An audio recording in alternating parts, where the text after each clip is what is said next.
Here we are in the last chapter of Lamentations, where Jeremiah, well, he talks about the destruction as well as the restoration of Jerusalem. It's an amazing chapter.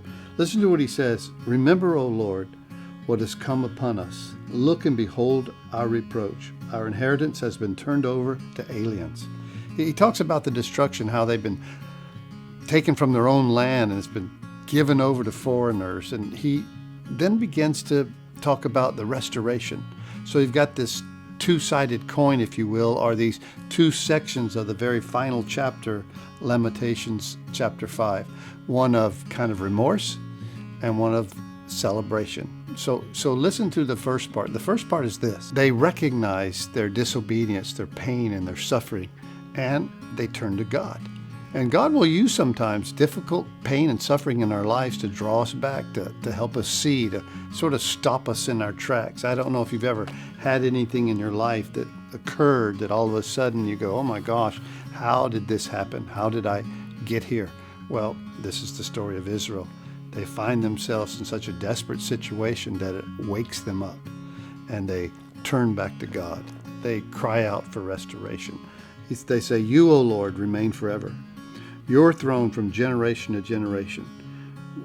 Why do you forget us forever and forsake us for so long a time? Turn us back to you, O Lord, and we will be restored. Renew our days as of old, unless you have utterly rejected us and are very angry with us. They're crying out. And God, you know what? He will restore. He will bring them back. They're in a place where they think, you know what? Maybe God's finished with us. But here's the wonderful thing about Scripture. Here's the wonderful thing about the Lord. He's never finished with us. He's always a God of the second chance, a God who's willing to restore and one who will take us back.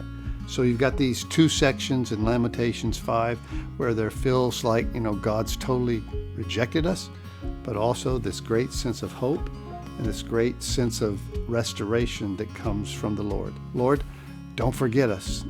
Don't ever leave us forever, and God never will. In fact, as you read through the pages of Scripture over and over again, God's the God of redemption, the God of restoration, and the God of second chance. If you find yourself in a difficult situation because of your own deeds, because of your own sins, don't think that God will abandon you forever.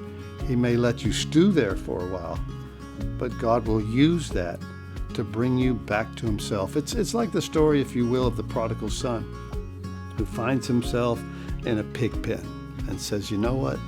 Even my father's hired servants have it better than this. And he returns. And the father's always waiting for the prodigal to reach the bottom so he can come back to the top.